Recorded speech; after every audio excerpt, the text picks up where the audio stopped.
এখানে এই শয়তান লোকগুলো মেয়েদের কিডন্যাপ করে এবং জোর করে মেয়েদের কাপড় খুলে এটা দেখছিল যে মেয়েগুলো খারাপ ব্যবসার জন্য যোগ্য কিনা। প্রত্যেকটা মেয়ে অনেক কান্না করছিল আর নিজেদের জীবন ভিক্ষা চাইছিল, কিন্তু তারা সেই মেয়েদের কোনো কথাই শোনে না। শেষ পর্যন্ত সেই মেয়েদের সঙ্গে কি হয়েছিল তা জানতে হলে পুরো ভিডিওটি দেখতে থাকুন। মুভির শুরুতেই আমরা শিবানী নামে একজন ক্রাইম ব্রাঞ্চের সিনিয়র অফিসারকে দেখি, যে কিনা একজন মহিলা অফিসার হয়েও যৌনপল্লীতে এসে বসে আছে। উদ্দেশ্য রহমান নামে একজন ক্রিমিনালকে ধরা। এখানে ক্রাইম ব্রাঞ্চের আরো কিছু অফিসার উপস্থিত ছিল।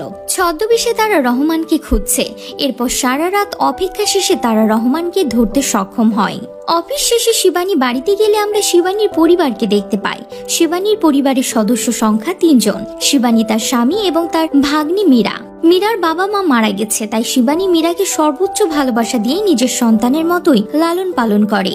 পরের দিন আমরা পিয়ারি নামে একটি মেয়েকে দেখি, যে কিনা রাস্তায় ফুল বিক্রি করছিল।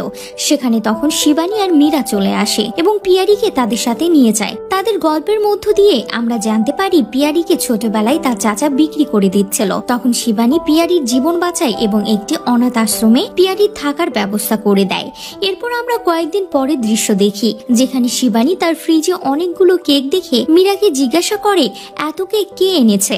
মীরা উত্তর দেয় পিয়ারির জন্মদিনের জন্য সেই কেকগুলো অর্ডার করেছিল, কিন্তু গত 3 দিন যাবত তার পিয়ারির সাথে দেখাই হচ্ছে না।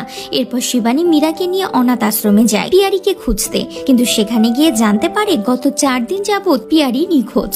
শিবানী এই কথা শুনে অনেকটা চিন্তিত হয়ে পড়ে আর মীরা অনেকটা ভয় পেয়ে যায়। অন্যদিকে আমরা হাইওয়ের দৃশ্য দেখি, যেখানে ট্র্যাকে চেকিং চলছিল। আর এখানে আমরা দেখতে পাই পিয়ারিকে তার সমবয়সী আরো কিছু মেয়েদের সাথে নিয়ে লুকিয়ে কোথাও নিয়ে যাওয়া হচ্ছে। এদিকে শিবানী অনাথ আশ্রমের আশেপাশে নজর রাখছিল। এখানে চায়ের দোকানের একটি ছেলে শিবানীকে জানায় অনাথ আশ্রমের পিয়ন কাপিল ফোনে কারোর সাথে একটি ডিল করছিল। শিবানী কাপিলের উপর সন্দেহ করে, তাই সে কাপিলকে গাড়িতে তুলে কথা বলার চেষ্টা করে, আর তখনই একজন কাপিলকে গুলি করে দেয়। শিবানী তখন সেই শুটারের পিছু করে, আর শিবানী যখন সেই শুটারকে ধরে ফেলে তখন সেই শুটারকেও কেউ একজন গুলি করে দেয়। শিবানী তখন বুঝতে পারে যে এটি কোনো ছোট চক্র না, এর পেছনে অনেক বড় হাত রয়েছে। অন্যদিকে আমরা সেই মেয়েগুলোকে দেখি যাদেরকে কিডন্যাপ করে নিয়ে যাওয়া হয়েছে। শয়তানগুলো জোর করে মেয়েদের কাপড় খুলে এটা দেখছিল যে মেয়েগুলো দেহ ব্যবসার যোগ্য কিনা। প্রত্যেকটা মেয়ে অনেক কান্না করছিল আর নিজেদের জীবন ভিক্ষা চাইছিল, কিন্তু তারা সেই মেয়েদের কোনো কথাই শোনে না। একটি মেয়ে তখন সেখান থেকে একটি ভাঙ্গা কাচের টুকরো নিজের হাতে তুলে নেয় আর বলে সে সুসাইড করে ফেলবে। আর তখন আমরা এই গ্যাংয়ের লিডার কারণকে দেখি। কারণ মেয়েটিকে বলে তোমার কাছে এখন 2টি অপশন আছে, 1 আমি তোমাকে নিজে খুন করে ফেলবো, আর 2 তোমাকে বেস্ট কাস্টমার এনে দেব, দামি হোটেলে রাত কাটাবে, ভালো ভালো খাবার খাবে, এখন চয়েস তোমার। অসহায় মেয়েটি তখন দ্বিতীয় অপশনটি বেছে নেয় আর নিজের কাপড় খুলে ফেলে।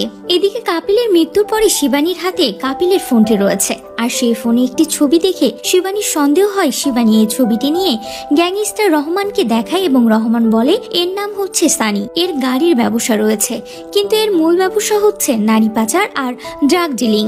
8 থেকে 18 বছর পর্যন্ত যে মেয়ে পাচার হয় সব সানির মাধ্যমেই হয়। শিবানী তখন সানির উপর নজরদারি করতে থাকে, আর সানিও এটা বুঝতে পেরে একজন উকিলকে ফোন দিয়ে সবকিছু জানায়। এরপর উকিল কারণকে শিবানীর ব্যাপারে খুলে বলে। কারণ তখন উকিলকে বলে আপনি ব্যবসা দেখুন, শিবানীকে আমি নিজেই দেখে নেব। এরপর কারণ শিবানীকে ফোন দিয়ে প্রথমে টাকা অফার করে, কিন্তু তখন বুঝতে পারি শিবানীকে টাকা দিয়ে কিনতে পারবে না। তখন শিবানীকে সরাসরি থ্রেট দেয়, কিন্তু শিবানীও কম যায় না। শিবানীর মনে হচ্ছিল একটি বাচ্চা ছেলে তার সাথে কথা বলছে, তাই শিবানী কারণকে থ্রেট দিয়ে বলে আমার পিয়ারিকে ছেড়ে দে, না হলে তোকে মাটিতে পুঁতে আমি পিয়ারিকে বের করে আনবো।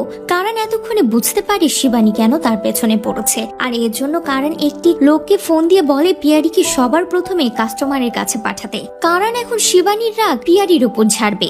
এদিকে শিবানী সানিকে উঠিয়ে নিয়ে মেন্টালি টর্চার করে এবং কথা বের করার চেষ্টা করে। অন্যদিকে আমরা দেখি পিয়ারি সহ কিছু মেয়েকে গলায় দাম ঝুলিয়ে যৌন ব্যবসার জন্য দাঁড় করানো হয়েছে। এখান থেকে একটি লোক পিয়ারি শিবানীকে কিনে নেয় এবং সারা রাত তার সাথে অমানবিক নির্যাতন করে। এদিকে আমরা শিবানীর স্বামীকে দেখি, যাকে মিথ্যা দোষারোপ করে সবার সামনে অপমান করা হচ্ছিল। শিবানীর স্বামীকে দোষ দেয়া হচ্ছিল যে সে মেয়েদেরকে চেকআপের নাম করে তাদের সাথে নোংরামি করে। শিবানী খবর পেয়ে ছুটে আসে তার স্বামীর ক্লিনিকের সামনে, কিন্তু ততক্ষণে অনেক দেরি হয়ে গেছে। সবাই শিবানীর স্বামীর মুখ চুলকালি মাখিয়ে জুতোর মালা পরিয়ে দিয়েছে। এরপর কারণ শিবানীকে ফোন দিয়ে বলে, দেখলে তো ভুল মানুষের পিছনে লাগলে কি হয়। শিবানী তখন আরো রেগে যায়। সে রাগে বলে, 30 দিনের মধ্যে আমি তোকে খুঁজে কুকুরের মতো মারবো। কারণ জানতো শিবানী তাকে সহজে ছাড়বে না এবং কারণকে ধরার জন্য শিবানী প্রথমে সানিকে টার্গেট করবেই। তখন কারণ উকিলকে দিয়ে সানিকে ফোন করায় এবং বলে কিছুদিনের জন্য আন্ডারগ্রাউন্ড হয়ে যাওয়ার জন্য। উকিল সানিকে বলে বিকালে একজন লোক গিয়ে তোমাকে সুরক্ষিত সেফ হাউসে নিয়ে যাবে। এরপর রাতে একজন লোক এসে সানিকে নিয়ে যায় এবং কিছু দূর নিয়ে গিয়ে সানির মাথায় বন্দুক তাক করে। সানি তখন বুঝতে পারে উকিল নিজে বাঁচার জন্য সানিকে পথ থেকে সরিয়ে দিচ্ছে, কিন্তু তখনই সেখানে শিবানী চলে আসে আর সেই লোকটিকে গুলি করে সানিকে বাঁচিয়ে নেয়। এরপর সানি এখন শিবানীর পক্ষে চলে আসে। শিবানী সানির কাছে তাদের বসের সম্পর্কে জিজ্ঞাসা করে জানতে পারে তাদের বস একজন মধ্যবয়সী লোক আর তাকে উকিল সকল কাজে সাহায্য করে। অন্যদিকে কারণ যখন জানতে পারে সানিকে শিবানী বাঁচিয়ে নিয়েছে, তখন শিবানীকে আরো একটু মেন্টাল প্রেশার দেওয়ার জন্য পরের দিন শিবানীর বাড়িতে একটি গিফট বক্স পাঠিয়ে দেয়। আর সেই বক্সটি খুলে শিবানী দেখতে পায় এর মধ্যে কাটা আঙ্গুল রয়েছে। এই ঘটনার মাধ্যমে শিবানী বুঝতে পারে কারণ কতটা হিংস্র। যত তাড়াতাড়ি সম্ভব কারণকে ধরার জন্য শিবানী পাগল হয়ে ওঠে। শিবানী সানির সাহায্য নিয়ে উকিলের একটি স্কেচ বানিয়ে নেয়। সানি শিবানীকে বলে ড্রাগ ডিলিং মিটিং এ উকিল নিজে উপস্থিত থাকে, এছাড়া অন্য সব কাজ তারা আমাদের মতো অন্য লোক দিয়ে করায়। শিবানী তখন প্ল্যান করে আফ্রিকান দুজন লোককে ড্রাগ ডিলার সাজিয়ে উকিলের কাছে পাঠায়। নকল ড্রাগ ডিলারের পিছু করে শিবানী চলে আসে উকিলের আস্তানার কাছে, কিন্তু বাইরে থেকে কারণ শিবানীকে দেখে ফেলে আর তাকে ফোন দিয়ে সাবধান করে দেয়। ততক্ষণে শিবানীর সকল অফিসার মিলে বিল্ডিংটি ঘিরে ফেলেছে। এ কারণে উকিল আর পালাতে পারে না। উকিল বুঝতে পারে তার পালানোর সব রাস্তা বন্ধ, তাই সে বাথরুমে গিয়ে কারণকে ফোন দিয়ে বলে এখন আর আমার পালানোর কোনো পথ নেই, কিন্তু আমি চাই না ওরা আমার মাধ্যমে তোমাকে ধরে ফেলুক, এই কারণে এখন আমায় চলে যেতে হবে। এরপরে উকিল কারণকে বাঁচানোর জন্য নিজে সুসাইড করে নেয়। উকিল মরে যাওয়ায় শিবানীর পক্ষে কারণকে ধরা এখন আরো কঠিন হয়ে পড়ে, কিন্তু তখন শিবানীর মনে হয় প্রত্যেক মানুষের জীবনে একজন জীবন সঙ্গী থাকে, নিশ্চয়ই উকিলের জীবনেও কেউ না কেউ ছিল। এই কারণে শিবানী উকিলের পরিবারের খোঁজ শুরু করে এবং উকিলের বউ পর্যন্ত পৌঁছে যায়। উকিলের বাড়িতে গেলে উকিলের বউ শিবানীকে চা খেতে দেয়। শিবানী চায়ের কাপে চুমুক দিতেই তার মাথা ব্যথা শুরু হয়ে যায় এবং কিছুক্ষণের মধ্যে সে অজ্ঞান হয়ে যায়। আর এখানে আমরা জানতে পারি যে এই পুরো পরিবার মিলে একসাথে নারী পাচার ও ড্রাগ ডিলিং এর ব্যবসায় জড়িত।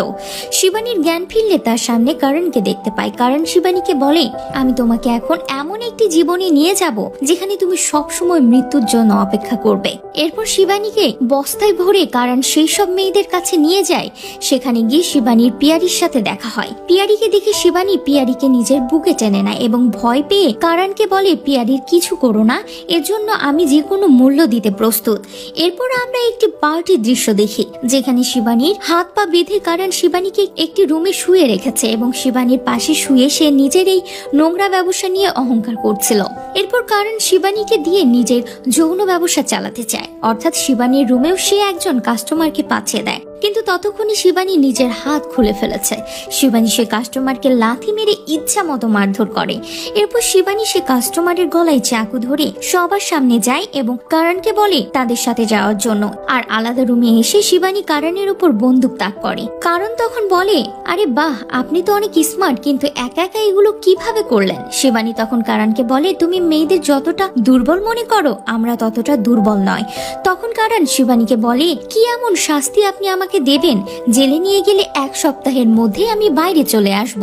কিন্তু কারণের উপর শিবানী তখন অনেক রাগ জমেছিল। শিবানী তাই কারণকে তার সাথে ফাইট করার জন্য আমন্ত্রণ জানায়। কারণ ভাবে একটি মহিলা কি আর তার সাথে এমন মারামারি করবে, তাই কারণ হাসতে হাসতে রাজি হয়ে যায় এবং তাদের মধ্যে তুমুল ফাইট শুরু হয়ে যায়।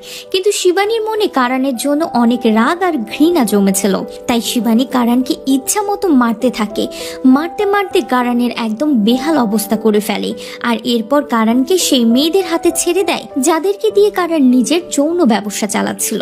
এরপর সব মেয়ে মিলে কারানকে গণধোলাই দেয় এবং সেখানেই কারানকে মারতে মারতে একেবারে মেরেই ফেলে। আর এই খবর পেয়ে কারানের মাও প্যারালাইজড হয়ে যায়, আর হয়তো এটাই তার পাপের শাস্তি ছিল।